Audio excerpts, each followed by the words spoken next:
Excellent. All right. Welcome. Thanks, Sherry. Thank you for your patience, everyone. We thought we had all of our ducks in a row, and then something happened and they scattered. We went on early to collect them. We were doing so well. And then the internet gremlins collided with my MacBook gremlins and everything locked up. Thank you. Oh, good morning, Nolan. We're working on it. Yeah. Find a bedroom where it works. Does it work not as well in here? It is random, and there are some places where some days it just works better than others. Okay, well, we'll hope that today is one of those days. All right. Anyway, the slight edge, chapters 7 and 8. Yes. And thank you guys so much for being so devoted to being here. I just people that do this book over the summer. And even though it's simple concepts and a relatively easy read, or I'm finding it to be an easy read, I shouldn't say that, group you all in that same boat. The print in this way speaks to different brains in different ways. And so when we hit chapter 7, I thought, here's the meat and potatoes. This is the part of the book that we've been waiting for. This is the most important piece. So congratulations, you're on the most important Zoom of the entire book, maybe, possibly, not sure. But I just found that chapter 7, of course, the secret of happiness is not really a secret of happiness. It's just the slight edge. And what does that even mean? So success is not the key to happiness. Happiness is the key to success.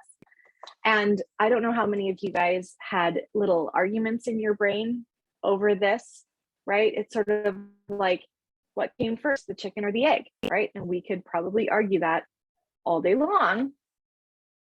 But we're talking scientifically studied situations where they have come to find out that happiness is first, success follows.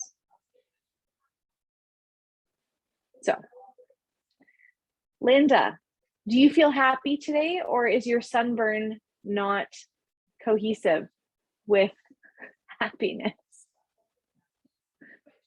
To me, that seems like time well spent in the great outdoors, but that's just me. Yeah, good.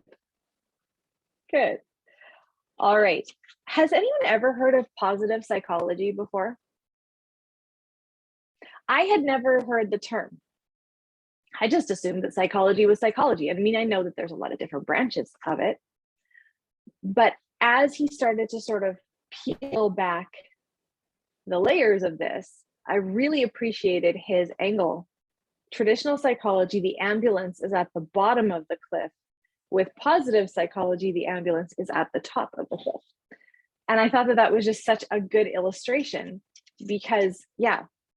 And then talking about what science has learned about psychology, saying there's been startlingly less attention paid to what habits, practices, or influences build up our nobler instincts and better nature, instead of looking at the poor nature first and trying to go from there, right? Sherry, what are your thoughts on positive psychology? Yeah, actually, I think it's been around for quite a long time. I think that there are churches of positive psychology. There is actually a lot of work done on it. Like any other theory, I think it presents its concepts in just a slightly different perspective. And I think there's a lot of value in looking at all sides of something. So often we look at, well, we laugh about it, but we look at one side of the ketchup bottle. And of course we don't know what's going on because we can't see from the other side. We can't see from the other corners. And so I think stopping to take time for awareness to think about things from a different perspective, I think has a lot of value for us. Could we teach this to even bother to say it? Can we teach this to our government? Wouldn't it be great if we could look at things from different angles? And Yeah. here's the thing, can we just take a second? Could we please be the catalyst of change in our society where we choose to look at situations from different sides and still be okay to be friends? Yeah. We can agree to disagree. It's okay not to have the same viewpoint on something. We can love each other because we love each other, not because of where we stand on a particular issue. I think we've actually lost a lot of that somehow, because I mean, there was a time when people came here originally where each different skill was valued, each different way of doing things, ideas were generated, creativity. And in the past, well, particularly 2 years, but it seems like we've moved that into more judgmental. And I think we really need to focus on, if somebody's viewpoint isn't a match with ours, it's an opportunity to grow our creativity. Mm-hmm. And understanding of other people. Like, our tolerance level has become nil, right? Like, and you know what? Like, I mean, yeah, there are certain things that I think it's really important to protect our mental health and our emotional health. If you just can't have those conversations with certain people, it's okay to be like, hey, I know we don't agree on this topic. I'm going to choose to be okay with us not agreeing. Can we play cards anyway? And that's it. I think I think we can still have conversations without that desperation to push our viewpoint onto someone. Yep. I like moving right along to page 104. I really liked page 104 because that's where I thought he got really down to the meat of 5 things every day that were the slight edge. Yeah. And interestingly enough, I think a lot of people on this screen do these 5 things. It's a good reminder though, because I think we've covered all of these things when we did why can't I remember the Brendan Burchard. Yeah. High performance habits. High performance habits. I'm like, there's something with performance and habits, but I'm thinking atomic habits. Yeah. When we did that, he talked a lot about those things, right? Yeah. But I think this is just my opinion. This could just simply be me talking to me. When we did that book, we were at like the precipice of a ridiculous amount of radical change in our worlds. And so we were all trying to do these things to take that person that we were at that point to that next level. And then the bottom started to crumble on different pieces, right? And so you're like, but I'm supposed to be grateful and I'm falling. Like, yeah. So my support structure has changed. The community has changed. We don't have, we can't go for coffee, with whoever, but I'm still supposed to be grateful and I'm supposed to learn how to make sourdough. And I don't understand what's happening with food storage. And there was just so many things, right? So this is such a good refresher and reminder of those things. I really love that he, on 105, when he talks about like that list, for the other things to inject into those 5 things, he throws in the 10 pages of reading a day. Like, wow, like I feel like it's just like the little guy with the ballpoint hammer just going bing, bing, bing. We've heard that 10 pages, 10 pages, 10 pages, 10 pages. We've heard that a lot lately. I know. That's awesome. So I would love to know, and I love that he said you don't have to do all 5 at once. Yes. Like you can begin to practice these, right? This is not like a sink or swim kind of situation. Like you can start doing one or adding one thing to your current practices and you will get further. You don't have to, it's not an all or nothing thing. So I'd love to know which one of the things on this list you may do that you feel really has moved the needle forward. Like, the newer the habit, the better. I would love to hear from you guys.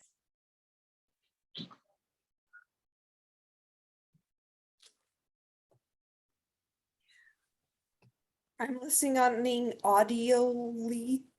So if someone can give me the list, that would be helpful. Oh, so sorry. So each morning, write down, so 3 things you're grateful for, written down every morning. Journaling 2 minutes a day about a positive experience you've had over the past 24 hours, or just journaling in general. I think we could say that too. Meditate daily, random acts of kindness over the course of each day, and exercising for 15 minutes a day.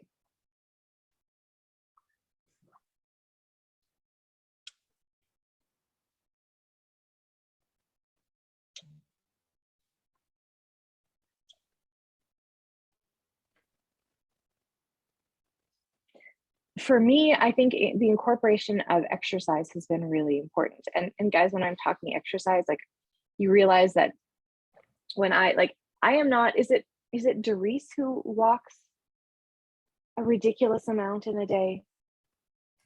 Is it Doris, or is it, I want to say it's Doris. Well, No, Rosemarie is the one that Rosemary. walks. It's Rosemary who walks like crazy amounts in a day. And I'm like, I could not even like try to do that, because I noticed, because I have my watch, I know how many steps my typical day will take, because I walk to the garage, I take my kids to school, I come back into the garage, I walk 20 paces to my office and can park there for the better part of the day.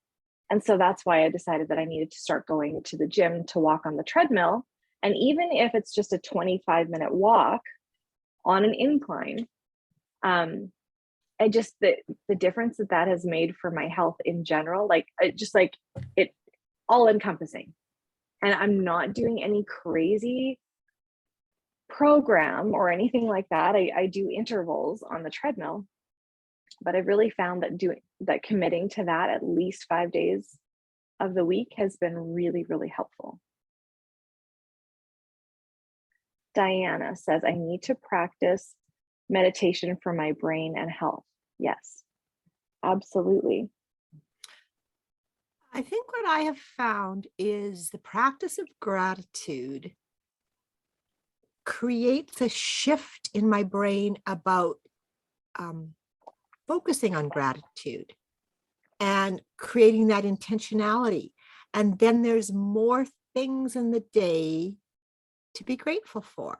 And then it's a little bit like a snowball, because it kind of like it builds up momentum. And you start with like, well, what new 3 things can there be today? Or what new 3 things can there be? Because we've done this a week and I've done all the easy things, But then it's like your brain starts finding things, because you've got your brain, you're training your brain to look for the things. And so then your brain starts finding the things. And then you can be grateful that somebody created a spoon with slots in it so that you can drain the vegetables. Like, who I knew? know. What a good idea. Like, and it's just, it's not about big things. It's about that realization that your brain shifts into looking for things that you're grateful for. And as your brain shifts into that, then your thoughts shift and your feelings shift. I love And that, Sherry. Suddenly it's a better day. I love that. It's not about the list, it's about the attitude. Oh, yeah. Yeah. I found I don't necessarily write it down. I went through a phase where I was writing gratitude stuff down. I probably need to get back to that pen to paper, because I'm a big proponent of what happens between the brain and writing and cursive, and anyway, whatever. But I think it is that rewiring of that. And the other piece that I've been trying to be more active in is, if I am grateful for someone or something that they have done, or something along those lines, I am trying to affirm that person in my life when that thought comes. And it has done huge things for relationships in my family, or my relationships in my family. Because how many times do we feel as moms unappreciated, or can we feel unappreciated, right? We can go down that spiral, right? And our kids are no different. You know, they have love tanks, they have, you know, growth that they're doing. And if the little things that they're doing are appreciated and noticed, or our spouses, the things that, you know, we're so thankful for with them, are noticed, it really does change. It changes the temperature. Like I'm noticing, Amy, how all of those little nephews and nieces that you have in that house with you aren't climbing all over you and bothering you while you sit in the living room. Aren't you grateful? No. I'm impressed. They're downstairs. The littlest one is in the kitchen and his mom is trying really hard for him to be quiet. He's doing very good. He's doing very good. Sending love over there. Absolutely. I did like when he was pointing out, you know, the fact that greater learning and personal development is a huge piece of the slight edge. Like all the healthy habits, the happy habits that he talks about at bottom 103, top of 104.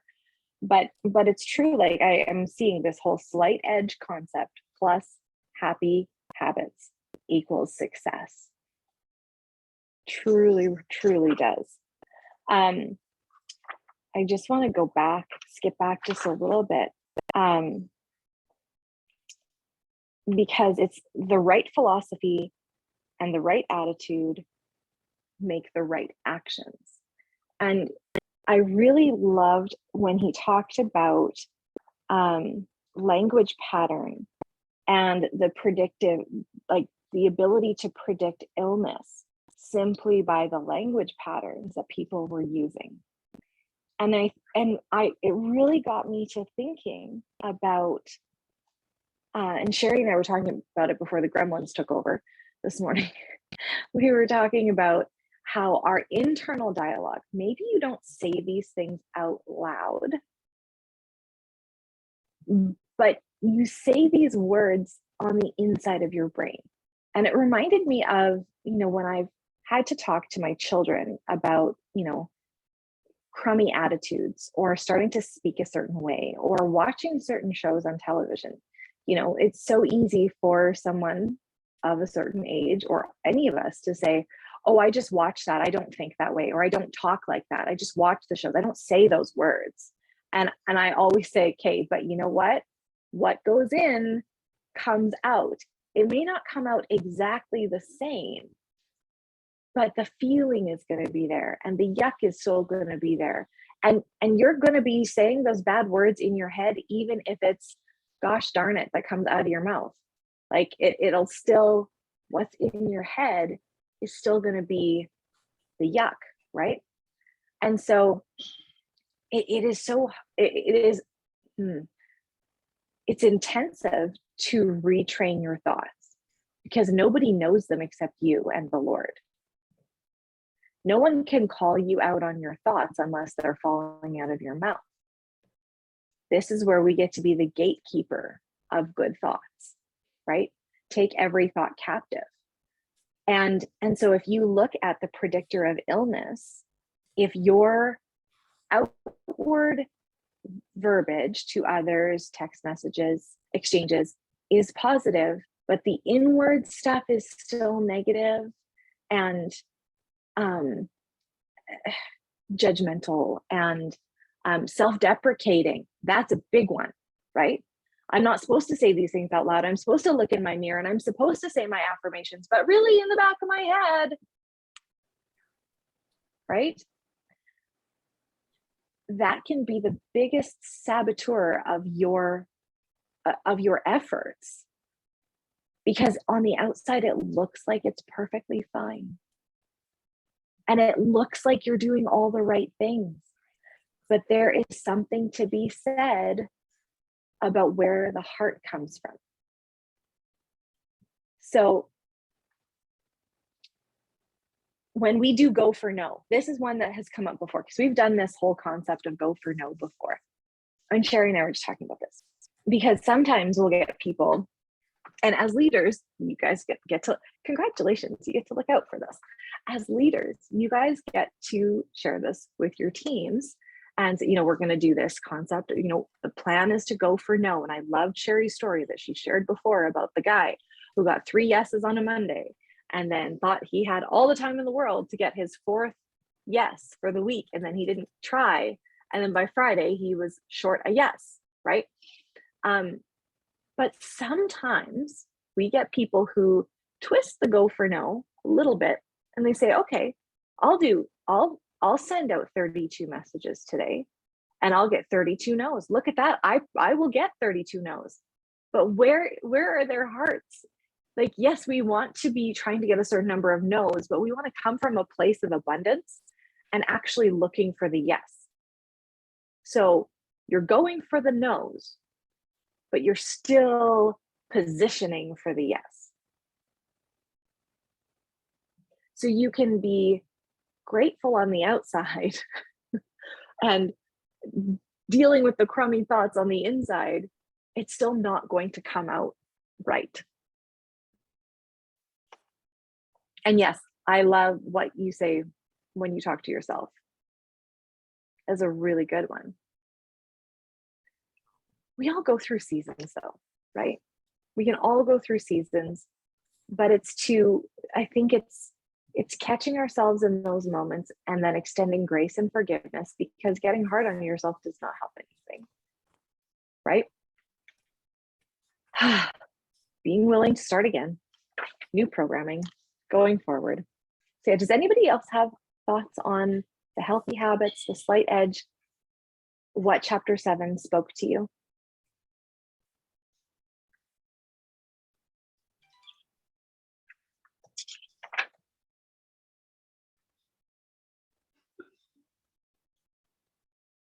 Anyone else thankful that we work for the Health and Happiness Company or work in conjunction with the Health and Happiness Company, right? Like, just try not to be happy when you're with Plexus people.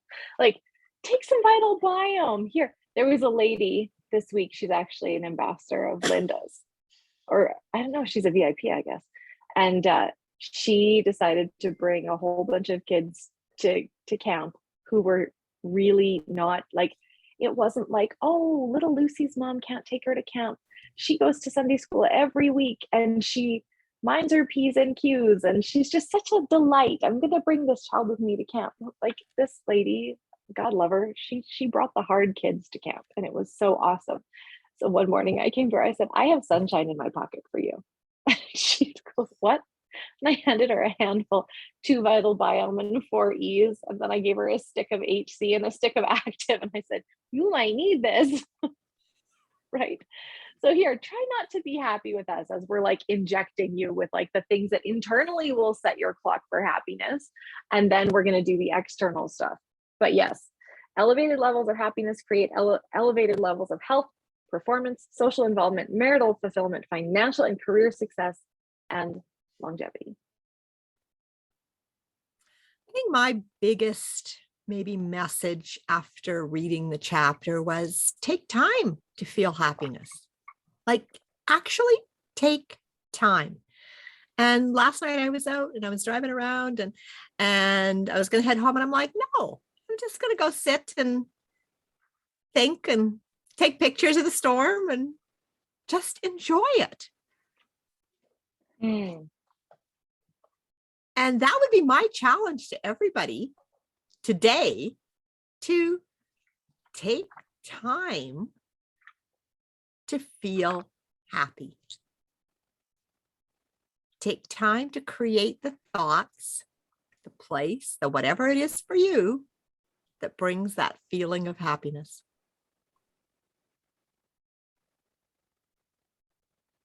Love that. And I loved your pictures and your video and all the things. That was such a blessing. And like, look, okay, so here's a perfect picture of this, like not like literal photo, but like, I guess, yes. Okay, so Sherry stopped to enjoy happiness where she finds it, right? She shared it with everyone, anybody who wanted to see it could see it. I looked at it and I went, oh, that's beautiful. I love that. And it brought joy to my life. So by Sherry choosing to experience happiness where she finds it, I got to experience a piece of that for me because she was willing to be open to sharing what brings her joy.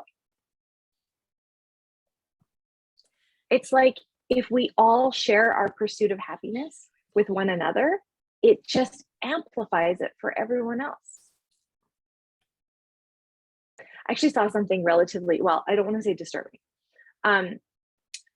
It was actually from somebody who works with Plexus. He's not really like, anyway, he's a friend of mine. And he had a post on his social media and it said something about be so busy in living your best life that you don't feel the need to document it to prove to other people that you're living your best life. I'm like, that, okay, I get it, but hold on a second.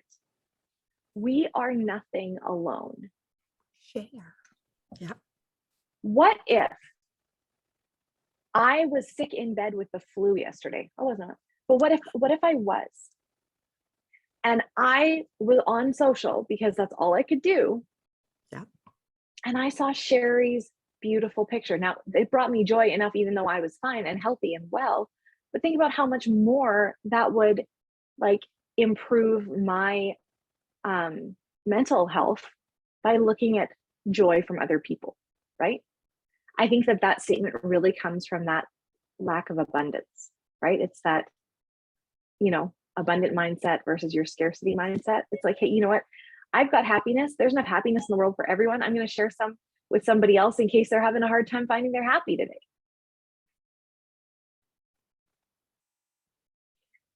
I also wanted to share this because I'm going through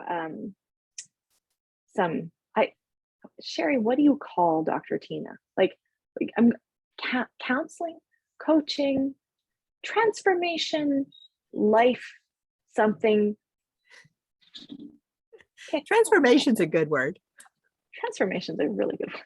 Anyway, so she talks about prosperity, and I just want to take 2 seconds on this because I know some people, especially people who are in the Christian faith, will catch that word and they will flip because they don't want to be preached at by the prosperity gospel. I want to encourage you guys that the Bible does teach us about like that God wants us to prosper. But why do we assume that's financial? Why can't that just be us? Like, I think that true happiness is worth more than finances. And it's about more than just finances. And so when we're looking at prosperity of our soul, like of us, it's multifaceted. It's not just one piece, right? My prospering may have nothing to do with financial wealth. It could be emotional wealth.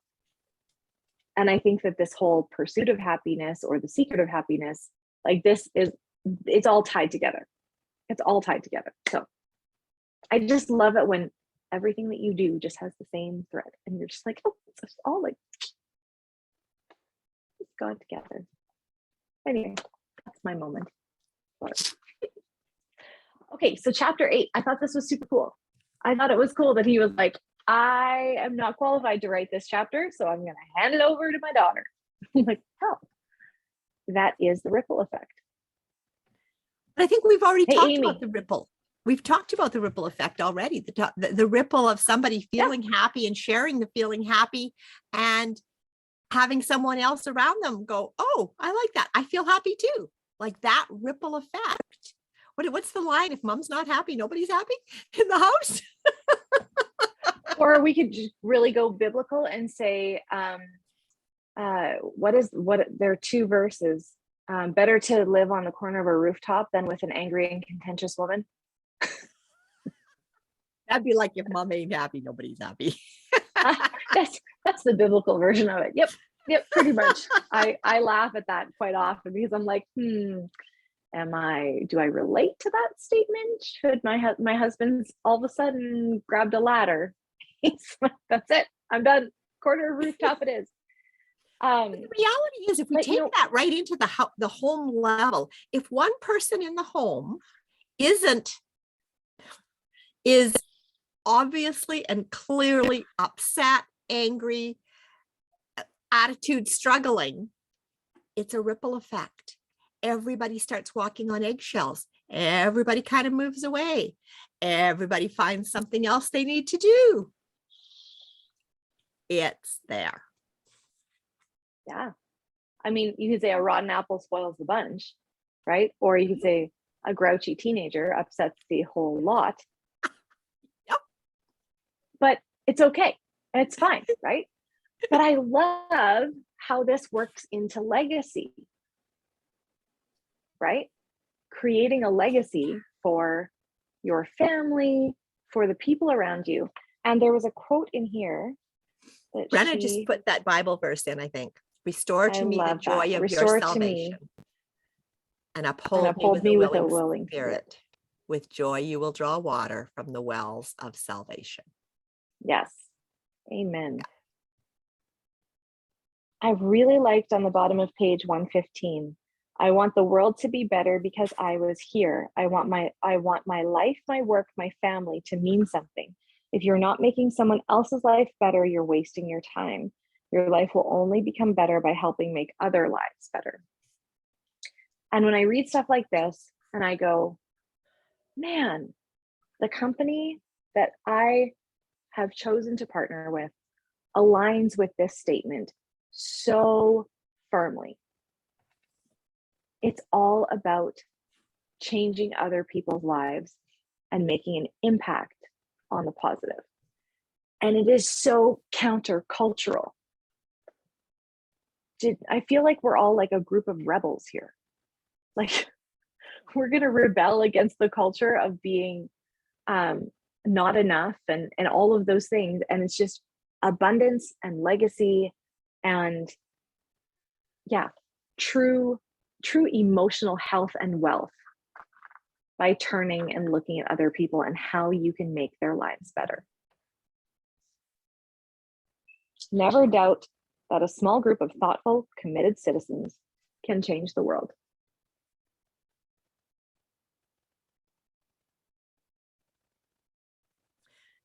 And I think maybe sometimes we do forget we're having our own little pity party, whatever that might be.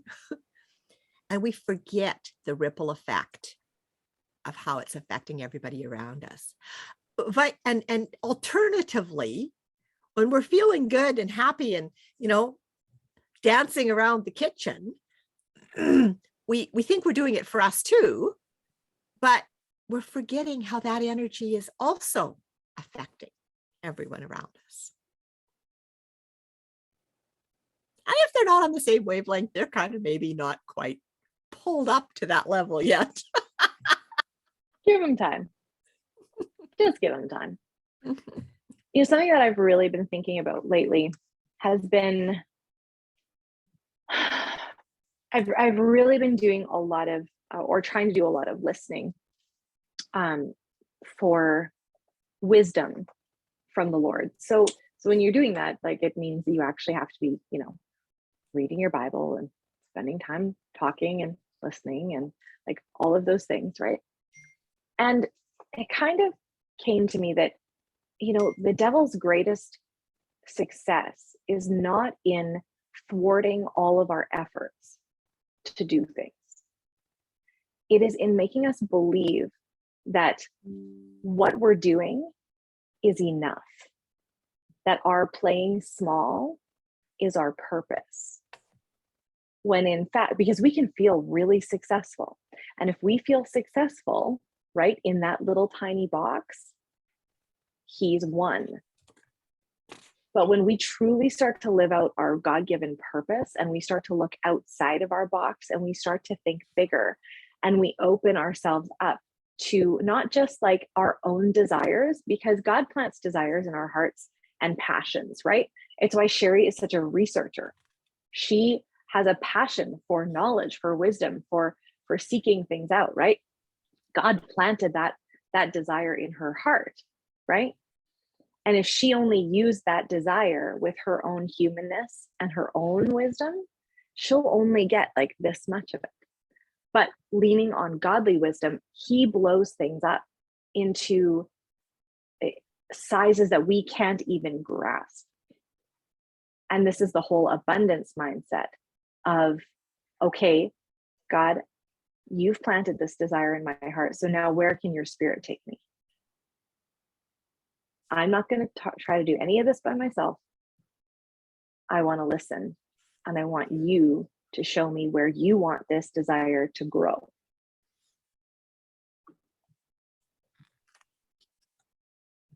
I think he talks a little bit about that, just actually at the end of this ripple effect, where he talks about satisfied with my success. I was on top of the world, everything in my favor. But the problem about to hit me like a freight train was that I had become comfortable. Mm-hmm. Satisfied with my success, I struggled the following season. Actually lost again. It was the lowest moment of my career. I'd personally lost an NFL game. The media crucified, so did the coaches. I was benched. I feared I would be released. I decided to rededicate myself and put all fear aside. Hard work paid off. 2 years later, I became one of the top free agents in the NFL. And I think there's those times when, oh, it's all going good and I don't have to do anything. I don't have to push the envelope. I can just do what I've been doing. Coast. And you're either going up or you're going down. And this is just such a good story or an example about needing to continue the practices and push that envelope in that time of comfortableness. Mm-hmm. Yeah.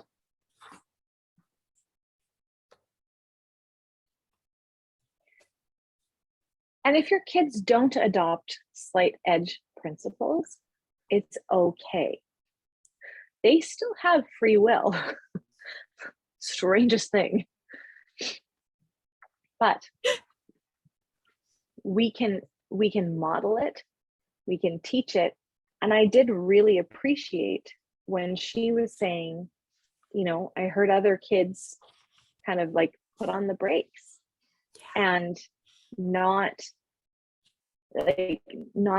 achieve things because they didn't understand the slight edge principles. I didn't know it was slight edge. It was just the way we did it. Right.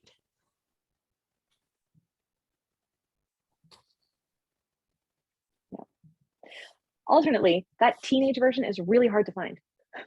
I kind of feel like going, maybe they actually have a website of their own that a person could order it from. But actually, when I saw it, because it didn't have the same name on the bottom, I was like, oh, this, because doesn't say that it's written by Jeff Olson. It has a different author. I think it might be her name. I just remembered looking at it going, that's a different name.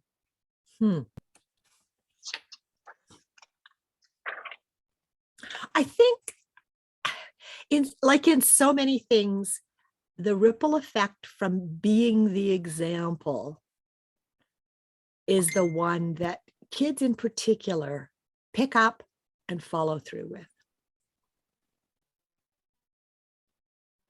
They may not immediately. There may be a lag time. And the lag time may be quite a bit longer than you'd really like. It's okay. They have more years to sow it than we do. Exactly. That was a nice reminder. Thanks a lot.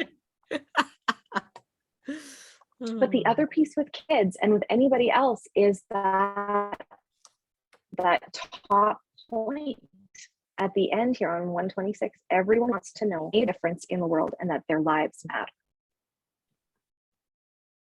And it's true. Like we see it in Plexus all the time, right?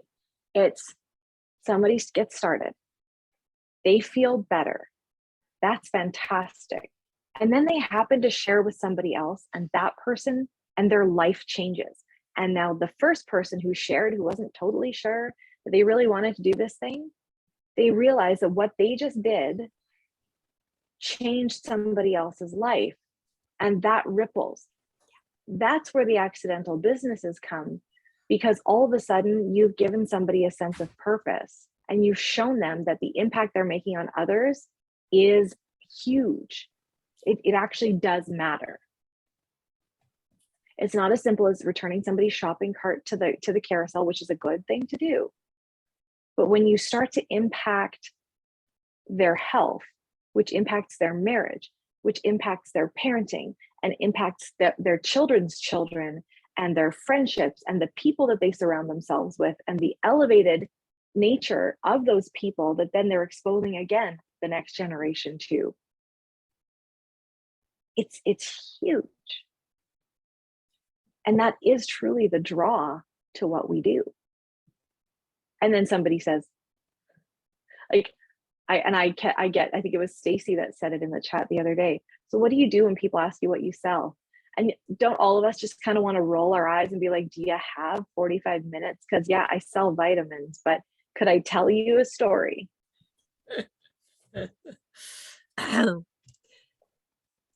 So I think our question for this last chapter would be, what are you going to do today to start a positive ripple? What little thing, not big thing, what little thing today are you going to do?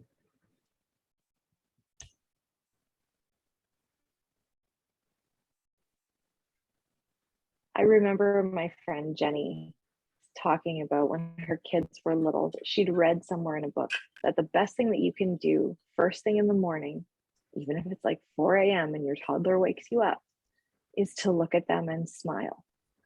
Yeah. And so she said, I didn't always succeed, but I really tried. That the first time my children saw my face in the morning, they knew that I was happy to see them. And it was just simply a smile. What a beautiful ripple effect. And it costs you nothing.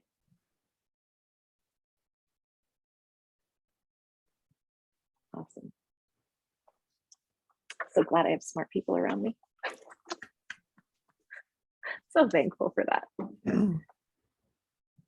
Anyway, I think we can probably end our time early today. Everyone's so talkative. Thank you guys so much for joining and being here. We really appreciate it. And just being able to join with you guys and collaborate and all the things in the chat. I hope that we were able to fill that in. We try to read the chat live if you're watching this recorded. But thank you guys for being here. Next week, it is 9 and 10 of the Slight Edge. So we'll see you next week. And there's book club next week as well. The Big Leap is happening next week. So we'll try to keep an eyeball on what the time, it should be right after us. Should be 10. We hope it'll be 10, but yeah, it'll be good. Anyway, you guys have a great weekend and we will talk to you soon. Bye.